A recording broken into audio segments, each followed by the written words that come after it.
Hari ini kita akan melatih otot inti kita. Jadi siap-siap berkeringat ya. Maaf, bukan inti yang itu. Hei, manusia sudah melanglang buana, turun ke inti bumi dan naik ke luar angkasa. Tapi gimana kalau kita bisa memadukan petualangan ini dan mencari tahu apa yang tersembunyi dalam planet-planet lain dan beberapa bulan di tata surya? Dengan bantuan bor hiper antar bintang ini, paling tidak kita bisa mencapai sebagian. Koordinat sudah ditentukan, semua sistem siap, dan destinasi pertama kita adalah bulan. Bulan kita tepatnya. Kita mendarat di permukaannya yang kelabu dan terpencil di bawah langit yang hitam. Tidak ada warna biru di sini karena sedikitnya atmosfer yang bisa menyebarkan sinar. Bor mulai bekerja dan pertama kita menembus lapisan luar bulan. Keraknya seperti di bumi. Kita ada di bagian bulan yang terang, jadi ketebalan lapisan ini hanya 70 km, tapi kalau kita mendarat di bagian yang gelap, ketebalannya lebih dari 2 kali lipatnya. Bulan adalah objek berbatu, jadi sebagian keraknya tersusun atas silikon, besi, aluminium, kalsium, oksigen, dan magnesium dengan unsur-unsur lain dalam jumlah lebih kecil. Lebih jauh ke bawah, kita bertemu mantelnya. Dan ini adalah perjalanan panjang dan membosankan. Ketebalan lapisan ini sekitar 1.400 km.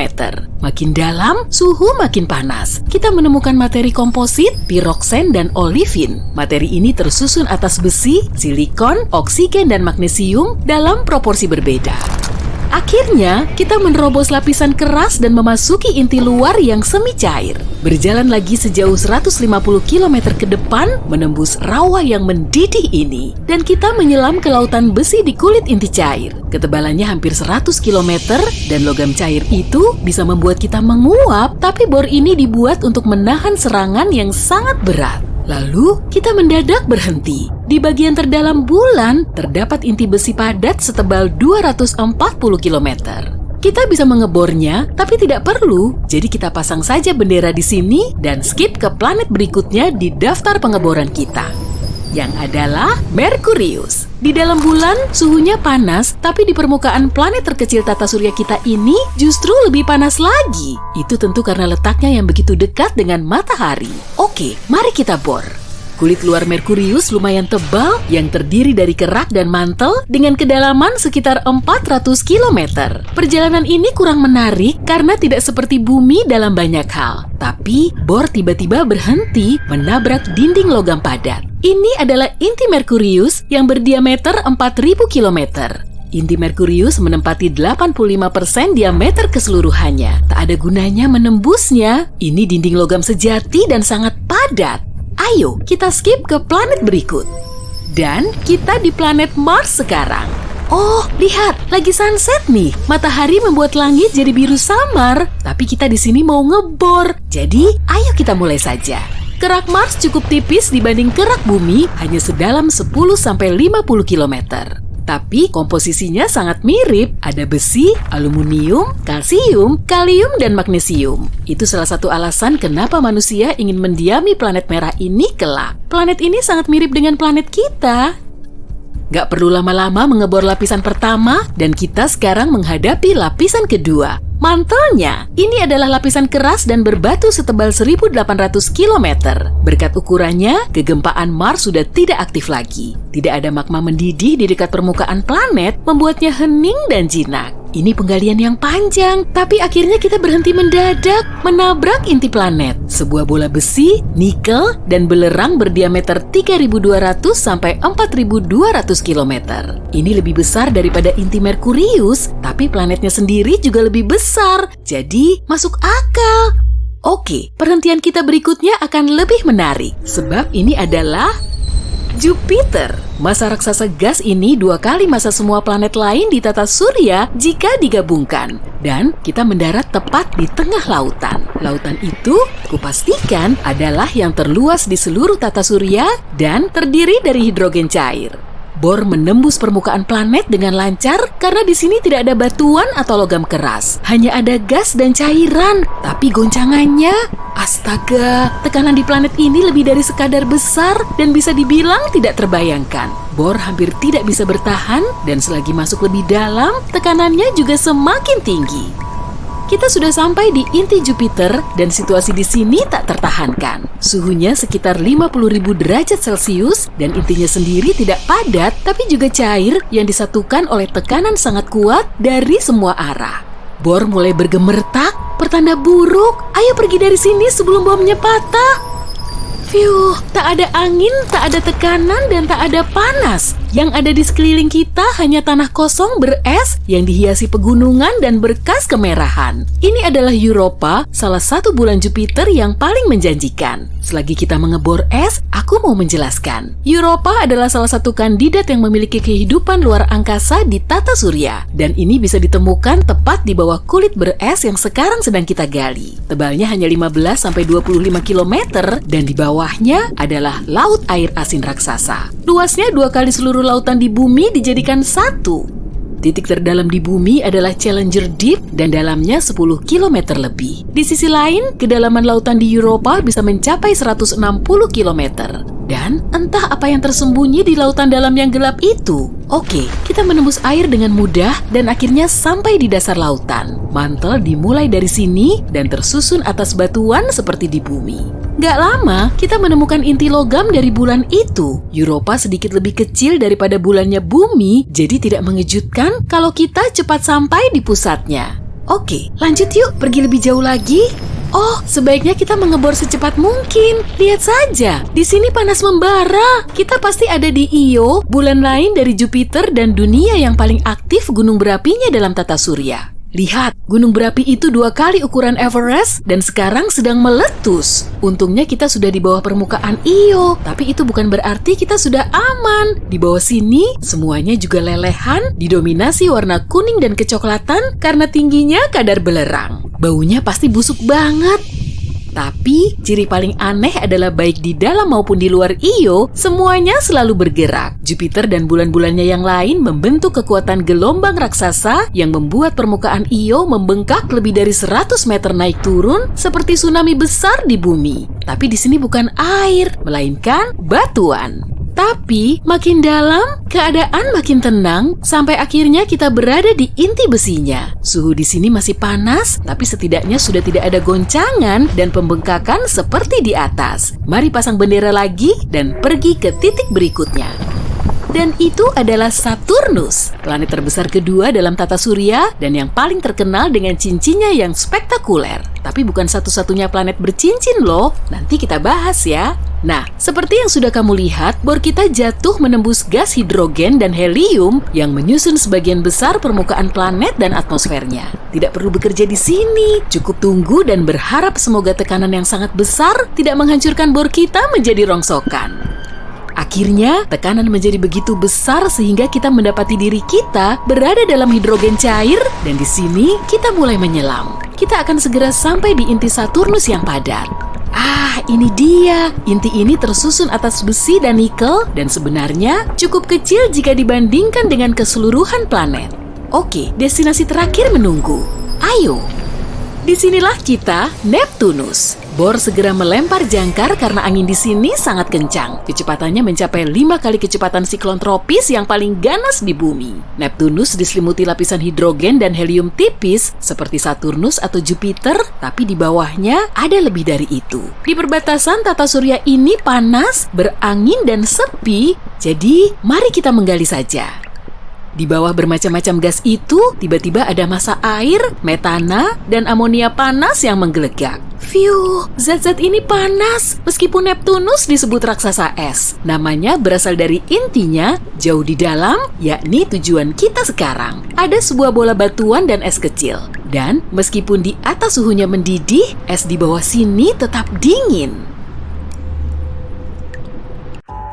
Gawat, ada badai. Buruan cari tempat berlindung. Kecepatan angin di luar sudah mencapai lebih dari 120 km per jam. Tiupannya kenceng banget. Tapi itu masih belum seberapa. Ada juga badai dahsyat yang kecepatannya mencapai 645 km per jam. Benar-benar super ngebut. Tapi untuk mengamatinya secara langsung, kamu perlu pergi ke Jupiter. Saatnya meluncur ke Jupiter.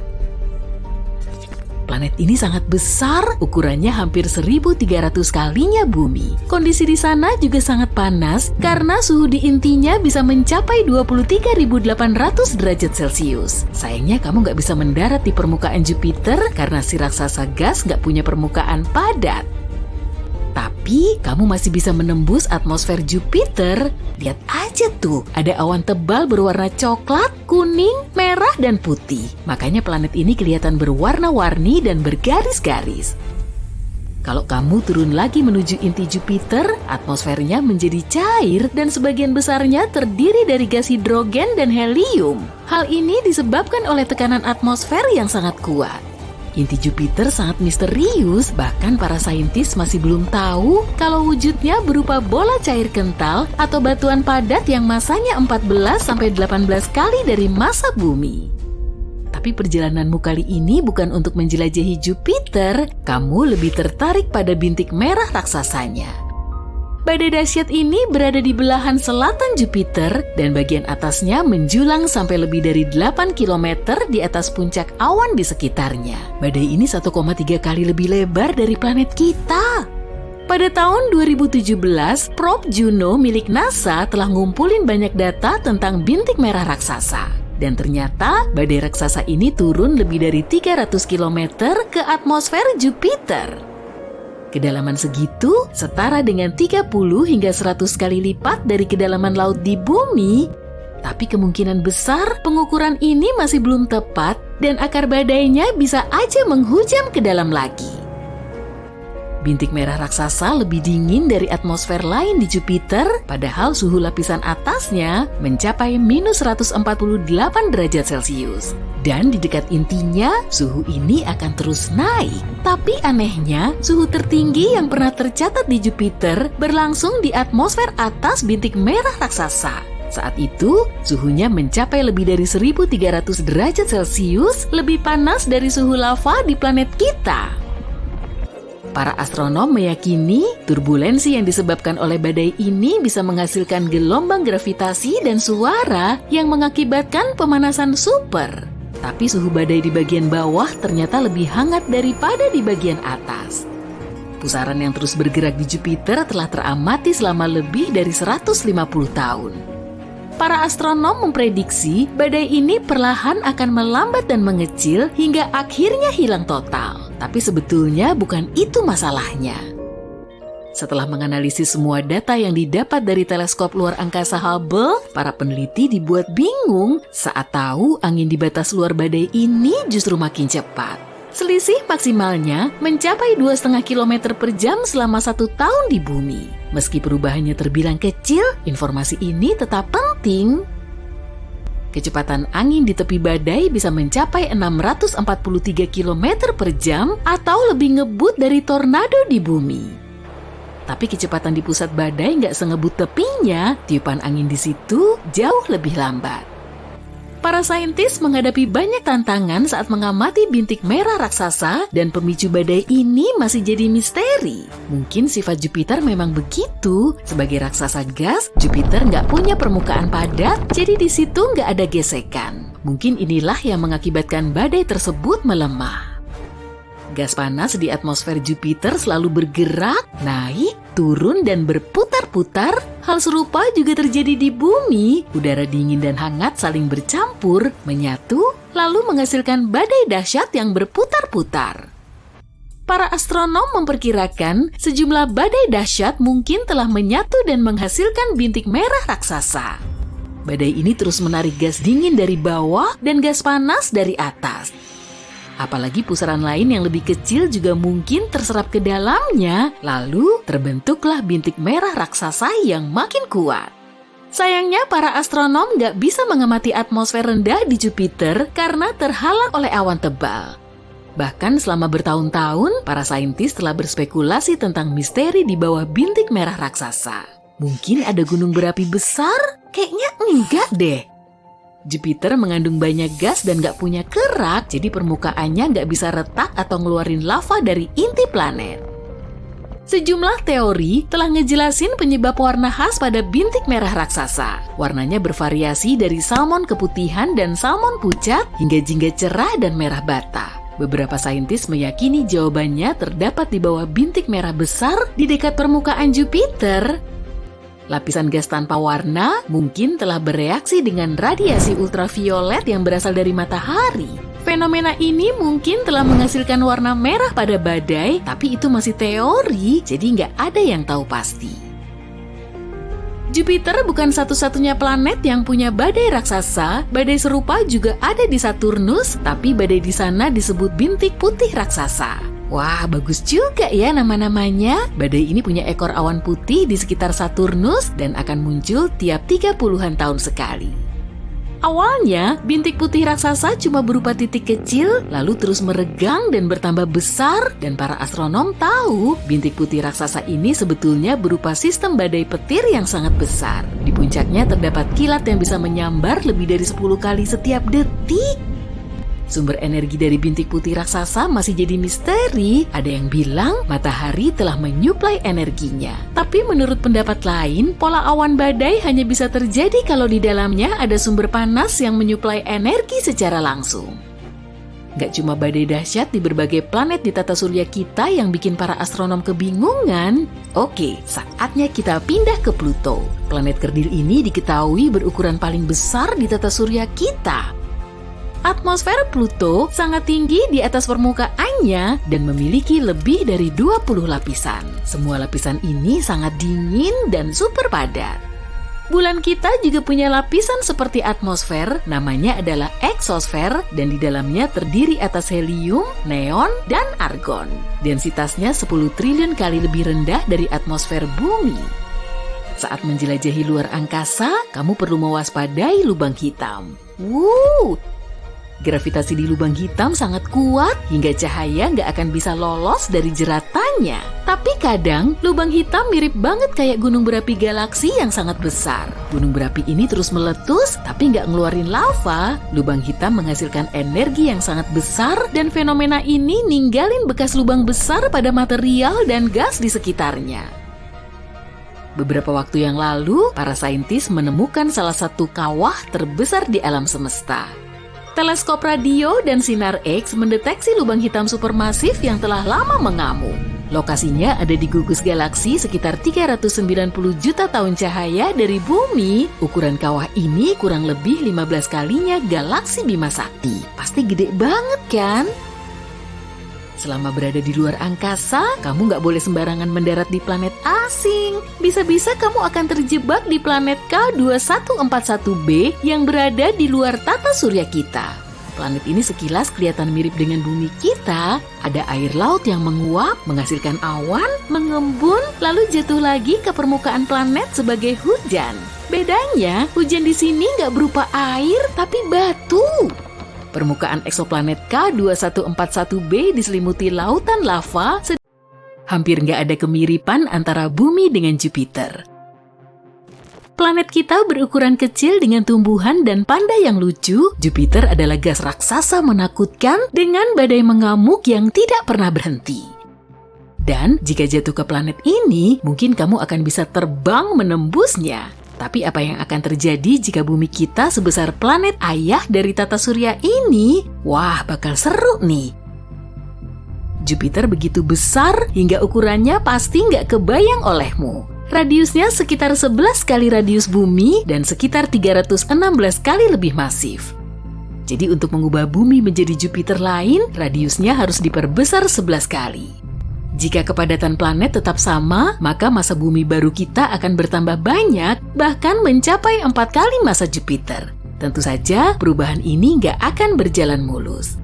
Hal pertama yang akan segera kita sadari, bukan ukurannya, tapi gravitasinya. Gravitasi bumi baru akan meningkat 11 kali lipat dibanding bumi lama. Ilmuwan bilang sebenarnya kita bisa bertahan di planet dengan gravitasi lebih besar asalkan kurang dari 5 kali gravitasi yang sekarang.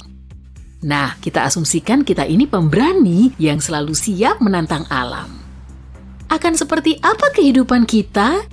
Gak begitu menyenangkan sih. Setelah tiap langkah, kamu harus duduk di bangku dan beristirahat seolah-olah kamu habis lari maraton. Ya, berjalan akan sesulit itu. Dan semoga aja kamu sanggup berdiri lagi nanti. Untuk bisa bergerak di planet ini, otot-otot kita harus sangat kuat. Makanan cepat saji bukan masalah lagi, karena untuk melangkah ke kulkas saja, kamu harus menjadi seperti atlet angkat beban. Gaya gravitasi bukan cuma berpengaruh terhadap gerakan, tapi juga terhadap ukuran semuanya. Apa kamu tahu kalau banyak astronaut yang tinggi badannya bertambah karena kondisi gravitasi di luar angkasa? Jadi kalau kamu khawatir akan bertubuh pendek, ini solusi untukmu. Di sisi lain, gravitasi yang kuat akan bikin kita semua lebih pendek. Ini bukan cuma berlaku pada manusia, tapi pada semua yang ada di planet kita. Pepohonan akan menjadi sangat kecil. Untuk tumbuh, pohon harus mengangkut air dari akar ke cabang, hal yang gak realistis untuk gravitasi sebesar itu. Jadi semua pepohonan akan berubah menjadi semak-semak kecil. Gunung-gunung juga gak ada lagi. Gunung terbesar sekalipun akan menjadi sangat kecil. Tapi paling enggak, semua orang jadi bisa menaklukkan Everest. Ini juga berlaku untuk hewan loh. Hewan peliharaan kita harus cepat berevolusi menjadi anjing corgi yang kuat untuk bisa berjalan. Dan tentunya, ucapkan selamat tinggal kepada burung-burung. Jika menurutmu penderitaan itu belum cukup, ayo kita tambahkan satu hal lagi. Kita akan sangat sulit bernapas. Tekanan atmosfer akan meningkat drastis, ini karena bumi akan mulai menarik udara ke arahnya dengan kekuatan besar. Kamu akan benar-benar merasakan bobotnya di punggungmu. Ingat apa kataku tentang istirahat sehabis tiap langkah tadi? Sekarang bayangin juga, kamu harus bernapas menembus bantal. Iya, dan bukan itu aja, tekanan atmosfer memainkan peran penting dalam perilaku molekul air. Air akan jauh lebih sulit mendidih maupun membeku, kebanyakan gunung es akan meleleh, dan mungkin kita juga nggak punya awan lagi. Semua uap air akan turun menerjang kita dalam derasnya hujan, kita akan beruntung kalau nggak langsung kebanjiran. Tapi yang aneh, akan ada kelebihannya juga loh. Misalnya semua yang di sekitar kita akan jadi jauh lebih lapang. Seandainya kita nggak kebanjiran, bahkan akan ada banyak area sepi di planet kita. Mungkin akhirnya harga tanah akan turun, tapi area yang belum dieksplorasi ini mungkin akan tetap tak tereksplorasi karena kita hampir nggak bisa pergi melintasi laut dan samudra. Bukan saja karena bergerak melintasi air akan sangat sulit, tapi juga karena seluruh perairan di planet ini akan 10 kali lebih luas. Tersesat di lautan biasa aja udah menakutkan, apalagi kalau lautannya 10 kali lebih dalam dan luas. Jadi nggak akan ada pelayaran lagi dan lupakan terbang dengan pesawat atau mengunjungi ruang angkasa lagi. Tapi sepertinya itu belum semua. Jika bumi seukuran Jupiter, gunung berapi juga akan meletus di mana-mana. Karena peningkatan massa, bumi akan sangat nggak stabil. Semua gunung berapi yang sudah mati akan menjadi aktif lagi dan di mana-mana akan ada lava serta gas beracun. Di tahun 1883, terjadi erupsi yang paling menghancurkan dalam sejarah manusia, yaitu erupsi Gunung Krakatau. Letusan terjadi di sebuah pulau kecil, tapi manusia di seluruh planet bisa merasakan dampaknya. Erupsi itu menghancurkan pulau tersebut, memicu banyak tsunami dan awan-awan gas beracun menyebar berkilo-kilometer jauhnya. Nah, sekarang bayangin ini, tapi 10 kali lebih parah. Itu yang akan terjadi di bumi yang sebesar Jupiter. Keadaannya mungkin akan mirip dengan jatuhnya Chicxulub, yaitu meteorit yang menyapu dinosaurus dari muka bumi. Lalu gas-gas beracun menyebar di seluruh planet yang menyebabkan salah satu kepunahan masif terbesar dalam sejarah bumi. Oh, dan kita juga akan kehilangan medan magnet. Wah, makin serem aja ya.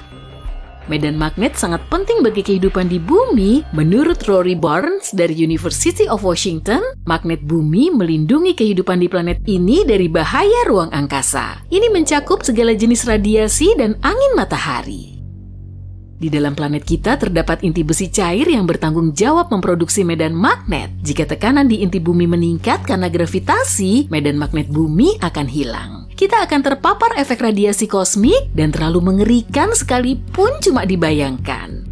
Oke, jadi kita sekarang tahu kalau kehidupan di bumi baru ini benar-benar akan mengerikan, tapi gimana dengan angkasa luar? Mungkin kamu pernah mendengar bahwa berkat gravitasinya yang kuat, Jupiter melindungi kita dari asteroid. Nah, ini akan menjadi tugas kita. Jupiter mengalami sekitar 24.000 tabrakan per tahun, dan sekarang ini jadi nasib kita. Kamu masih ingat meteorit Chicxulub yang tadi kusebut? Tragedi yang sama terjadi terhadap planet kita tiap sekitar 100 juta tahun. Tapi jika ukuran bumi sebesar Jupiter, objek-objek ini akan menabrak kita tiap pekan. Kita juga harus mengucapkan selamat tinggal kepada bulan, satelit alami kita yang berada sangat dekat dengan kita. Jadi, jika bumi bertambah besar, ini benar-benar akan jadi bencana. Kita akan menyaksikan bulan terkoyak di langit. Tentu setelah itu, semua pecahannya akan menabrak kita. Salah satu teori mengatakan bahwa miliaran tahun lalu, bulan entah bagaimana terpisah dari bumi dan pecahan-pecahannya menyatu menjadi bola. Sekarang, kita seperti melihat alur mundur pembentukannya. Dan meskipun entah bagaimana bulan bisa bertahan dan tetap berada di orbit bumi, perubahan pasang surut air masih tetap akan drastis. Dampak perubahan ini akan sulit sekali diprediksi, tapi kemungkinan sebagiannya berupa banyak terjadi tsunami. Di sisi lain, kemungkinan kita akan memiliki beberapa bulan baru. Jupiter punya 79 bulan, ini akan menjadi pemandangan spektakuler. Itu kalau awan-awan gas dari semua letusan gunung berapi nggak menghalangi. Kemunculan planet raksasa kedua juga akan membawa konsekuensi signifikan bagi seluruh tata surya. Jangan khawatir, planet-planet lain nggak akan menabrak kita. Banyak orang meremehkan betapa jauh jarak antara satu planet dengan planet lainnya. Tapi, bumi yang baru akan sedikit menggeser orbit planet-planet lain dan memengaruhi kecepatan rotasinya. Dan rotasi bumi mengelilingi matahari akan jauh lebih lambat karena masanya yang sangat besar. Misalnya, 1 tahun Jupiter sama dengan 12 tahun bumi. Ini semua tentunya akan memengaruhi musim dan iklim pada umumnya. Jadi, apa akan ada kehidupan di bumi? Mengajukan pertanyaan ini saja kamu sudah bisa dibilang berani. Tapi jika suatu hari kita berhasil menemukan bumi super layak huni dan ukurannya mendekati Jupiter, akan menarik sekali untuk melihatnya.